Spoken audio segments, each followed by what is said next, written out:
بسم اللہ الرحمن الرحیم۔ Welcome to my channel.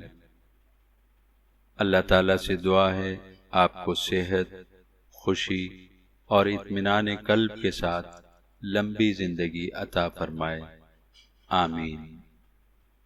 مراقبے کو سمجھنے سے متعلق تمام عنوانات کا گزشتہ 25 ایپیسوڈز میں ہم نے تفصیلی احاطہ کیا ہے۔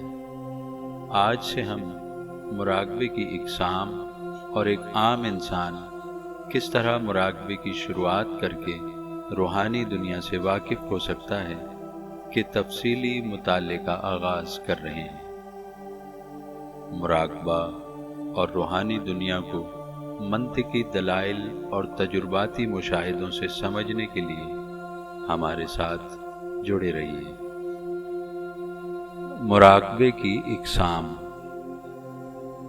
مراقبے کے ماہرین نے اپنے شاگردوں کو مراقبے کے مختلف طریقے تعلیم کیے ہیں۔ یہ مراقبے شاگرد کی روحانی ترقی میں کلاسوں کا کام کرتے ہیں تاکہ روحانی صلاحیتیں یکے بعد دیگرے مرحلہ وار بیدار ہوں۔ جب شاگرد مراقبے کے کسی خاص طریقے پر قدرت حاصل کر لیتا ہے تو اسے اگلے مرحلے کی طرف بڑھا دیا جاتا ہے۔ مراقبے میں کیے جانے والے تصور کی بنیاد پر مراقبے کی مختلف قسمیں اور ان کے مقاصد متعین ہو جاتے ہیں۔ کشف القبور کا مراقبہ اس لیے کرایا جاتا ہے کہ شاگرد مرنے کے بعد کی دنیا کو دیکھ لے۔ اگر روشنی کے جسم کو طاقت دینا مقصود ہے تو روشنیوں کا مراقبہ تعلیم کیا جاتا ہے۔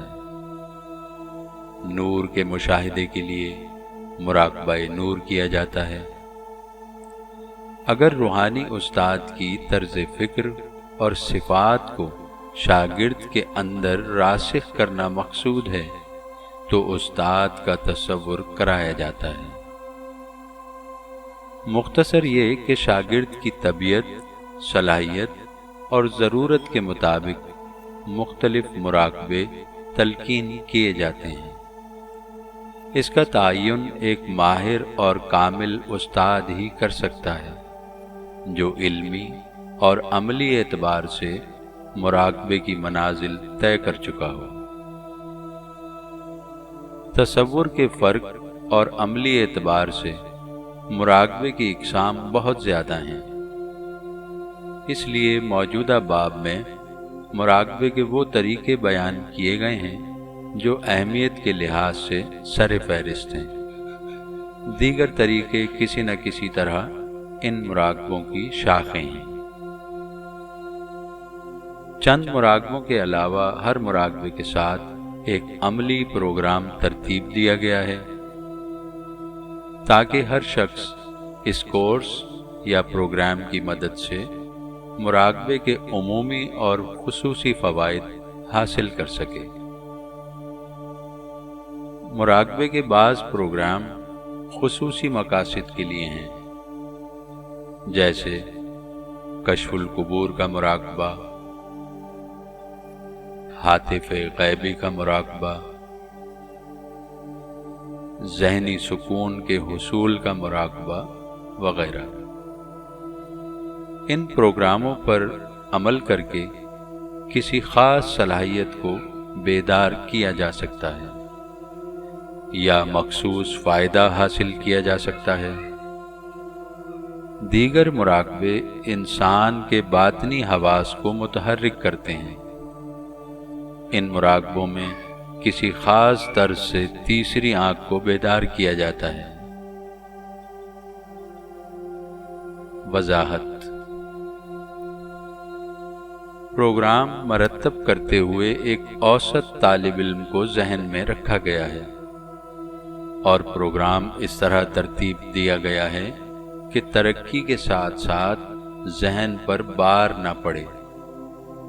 اس کے باوجود استاد کی کمی کا جو خلا پایا جاتا ہے اس کو ادارے نے پر کرنے کا عزم کیا ہے۔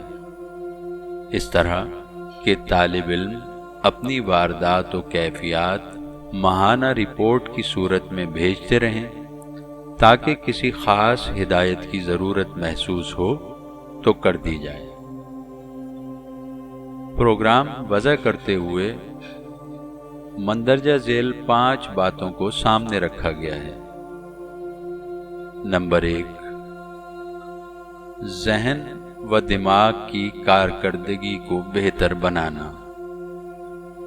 نمبر 2، ذہن کی خصوصی قوتوں مثلاً قوت حافظہ، قوت متخیلہ، قوت تخلیق اور رفتار میں اضافہ کرنا۔ نمبر 3، باطنی صلاحیتوں مثلاً ٹیلی پیتھی، کشف وغیرہ کو بیدار کرنا۔ نمبر 4، غور و فکر اور وجدان کی قوتوں کو جلا بخشنا۔ نمبر 5، طالب علم کی روحانی بصارت یا تیسری آنکھ کو متحرک کرنا۔